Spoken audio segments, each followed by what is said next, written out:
Hello जय हिंद, नमस्कार, राम राम सभी साथियों को। साथियों स्वागत है आप सभी का अपने यूट्यूब चैनल संदीप बिगनर में। साथियों आप सभी को बहुत बड़ी एक तरीके से खुशी हुई होगी, जो नोटिफिकेशन का हम बहुत टाइम से इंतजार कर रहे थे। आखिरकार वो आरपीएफ का नोटिफिकेशन आ ही गया, एसआई का कांस्टेबल का। तो इसी के ऊपर बात करेंगे और जो सबसे आपके लिए जरूरी यूपी पुलिस कांस्टेबल के वालों के लिए उसके ऊपर बात करेंगे। ठीक है, तो देखिए पहले आरपीएफ के बारे में आपको बता दूं। इसका आपको पता नोटिफिकेशन आउट हो चुका है। इसकी जो वैकेंसी है वो दोनों तरीके से आई है, कांस्टेबल की भी और एसआई की भी। और इसके जो ऑनलाइन फॉर्म है वो चालू हो गए हैं। कब से? 15 अप्रैल से चालू हो गए। कब तक भरे जाएंगे? 16 मई तक अपने जो आपके फॉर्म ऑनलाइन अपने कर सकते हो। ठीक है, इसमें सारी डिटेल है, इसको मैं आपको बताऊंगा। उससे पहले मैं आपको बता देता हूं कि आप बेहतरीन तरीके से आरपीएफ की किस तरीके से तैयारी कर सकते हो, क्योंकि आपको पता है, मैंने आपको पहले भी बताया, यहाँ आप स्क्रीन पर देख ही सकते हैं कि किरण पब्लिकेशन के द्वारा आरपीएफ के लिए बहुत ही बेहतरीन बुक निकाली गई है। यहाँ अगर हम बात करें सबसे पहले एसआई के लिए, तो एसआई के लिए आप यहाँ देख सकते हो 2024 एडिशन है। इसमें आपको पीवाईक्यू प्रश्न मिल जाएंगे 2018-19 के सॉल्व पेपर मिल जाएंगे। इसमें जो टोटल सेट है वो इसमें आपको टोटल 23 सेट मिल जाएंगे। बहुत अच्छे तरीके से इन्होंने पीवाईक्यू यहाँ पर सेक्शन वाइज बिल्कुल अच्छे तरीके से आपको दिए गए हैं।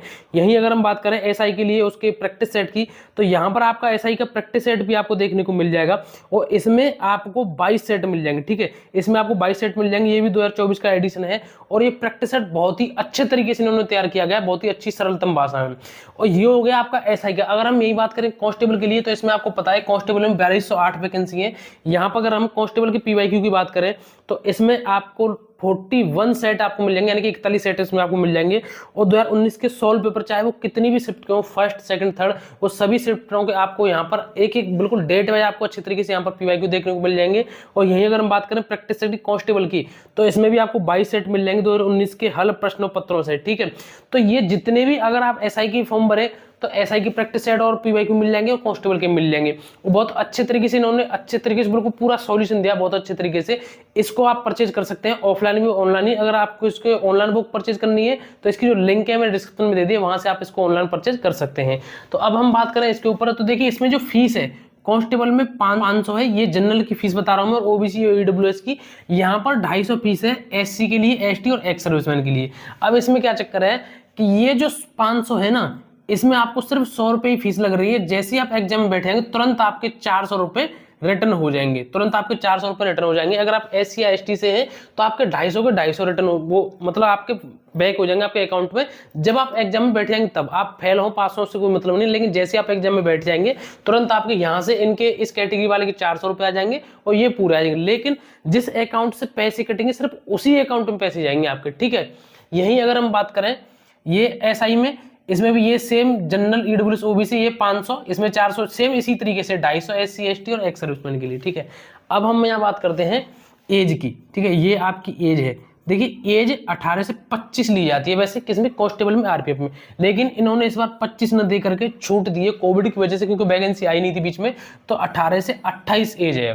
ठीक है, इसी तरीके से जो एसआई में जो एज है वो 20 से 28। ठीक है, इसी तरीके से 20 कम से कम 20 वर्ष होनी चाहिए, ज्यादा से ज्यादा आपकी 28 वर्ष होनी चाहिए एसआई में। यही हम बात करें क्वालिफिकेशन की, तो 10th पास। अब बहुत सारे कमेंट करके मेरे पास कहते हैं कि भैया 10th कहाँ से मांगेंगे, इसमें 12th मांगा होगा। नहीं भैया, एसएससी जीडी की तरह ही यहाँ भी सेम 10th पास ही मांगते हैं। ठीक है, 10th पास आपको सिर्फ पास होना चाहिए, कोई परसेंटेज वाला क्राइटेरिया नहीं है यहाँ पर। एसआई में आपके पास ग्रेजुएशन होनी चाहिए, किसी भी मान्यता प्राप्त आपके जो भी डिग्री होती है उससे। ठीक है, अब इसका सिर्फ सिलेक्शन प्रोसेस होता है ना, सबसे पहले आपका सीबीटी होगा, यानी कि कंप्यूटर बेस्ड टेस्ट होगा। ठीक है, उसमें कुछ नहीं, माउस से टिक करते जाना, आपको नेक्स्ट करते जाना है, टिक करते जाना है, जैसे नॉर्मली होता आपने दिया भी होगा। उसके बाद आपका फिजिकल होगा, उसके बाद आपका डॉक्यूमेंट वेरिफिकेशन होगा, और उसके बाद इसी तरीके से ऐसे ही इसमें आपका इसमें देखने को मिलेगा आपको एसआई वाले में। अभी मैं यूपी पुलिस के ऊपर भी बात करूंगा। ठीक है, जो आपके लिए बहुत ज्यादा जरूरी है। यहाँ पर अगर हम सिलेबस की बात करें तो सामान्य ज्ञान, रीजनिंग और गणित। सामान्य ज्ञान आता है आपको 50 नंबर का, रीजनिंग आपकी 35 नंबर की, गणित आपको 35 नंबर का। टोटल जो प्रश्न आते हैं वो 120 नंबर के, और टोटल जो नंबर होते हैं वो 120, यानी कि एक प्रश्न का एक नंबर। नेगेटिव होती है 1/3 की। अब देखिए इसमें आपके लिए सोचने वाली सबसे ज्यादा जरूरी बात क्या है, जो कि बहुत अच्छी बात है आपके लिए।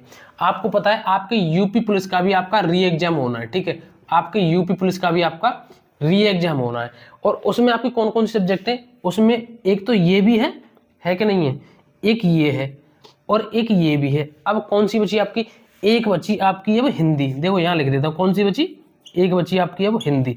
तो एक बात बताइए, 4 सब्जेक्ट में से 3 सब्जेक्ट वो सेम यहाँ भी आ रही हैं, वो सेम यहाँ भी आ रही हैं, वो सेम यहाँ भी आ रही है। बस आपको एक हिंदी तैयार करनी है, और हिंदी एक ऐसी सब्जेक्ट है आपने पहले से बहुत अच्छे तरीके से तैयार कर रखी होगी। अगर नहीं भी कर रखी हो ना, तो मैंने आपसे कम से कम 50 दिन कह दिया कि इसको 1 से 1.5 महीने में आप आराम से इसको तैयार कर सकते हैं। किसको? हिंदी को। तो यूपी पुलिस वालों के लिए बहुत बड़ा मौका है, क्योंकि वो पहले से तैयारी कर रहे हैं। और इसमें अब ऐसा तो नहीं कि आप जीरो से तैयारी करेंगे भाई, चीजें तो वही हैं, उनको आप यहाँ पढ़ेंगे। बस ये है कि इसके आरपीएफ के पीवाईक्यू लगा लेंगे, प्रैक्टिस सेट लगा लेंगे। मैथ और रीजनिंग और जी के आप यहाँ भी पढ़ रहे थे यूपी पुलिस के लिए, तो उनको यहाँ बिल्कुल जीरो लेवल से एफर्ट नहीं डालना पड़ेगा अपना। मतलब एक तरीके से उनको यहाँ बिल्कुल बहुत अच्छे तरीके से बस इसके पीवाईक्यू को ध्यान में रखते हो बस उस ले में तैयारी करना है, बाकी ऐसा कुछ भी नया नहीं करना। तो आप सबके लिए बहुत ही बेहतरीन चीज है। और देखो इसका ये सिलेबस है ना, कांस्टेबल का एसआई का सेम सिलेबस है इसका, बस ये है कि इसका लेवल इसके हिसाब से आएगा और इसका थोड़ा सा मतलब लेवल हो जाएगा। ऐसा ही है तो आपको पता थोड़ा सा लेवल अप हो जाएगा, बस और कुछ नहीं है। तो जो यूपी पुलिस की तैयारी कर रहे थे वो तैयारी करते रहिए। यूपी पुलिस के एग्जाम की डेट भी मैंने आपको बता दी है कि उसका जो एग्जाम है, पूरे चांस है कि आपका जो एग्जाम है जून के लास्ट वीक में आपका एग्जाम हो सकता है। ठीक है, जून के लास्ट वीक में, यानी कि कहें तो आप कहने का मतलब सीधा सीधा कि चुनाव के तुरंत बाद। ठीक है, चुनाव के तुरंत बाद। तो साथियों ये सारी जानकारी थी आप सभी के लिए। आरपीएफ के लिए और भी स्ट्रेटेजी की वीडियो में आपको अच्छे तरीके से बताऊं किस तरीके से कैसे तैयारी करनी है। तो फिलहाल यही जानकारी थी आप सभी के लिए। और भी आप कोई डाउट हो कमेंट करके बता सकते हैं। टेलीग्राम हमारा ग्रुप है, उसको ज्वाइन कर लें, उसकी लिंक डिस्क्रिप्शन में है।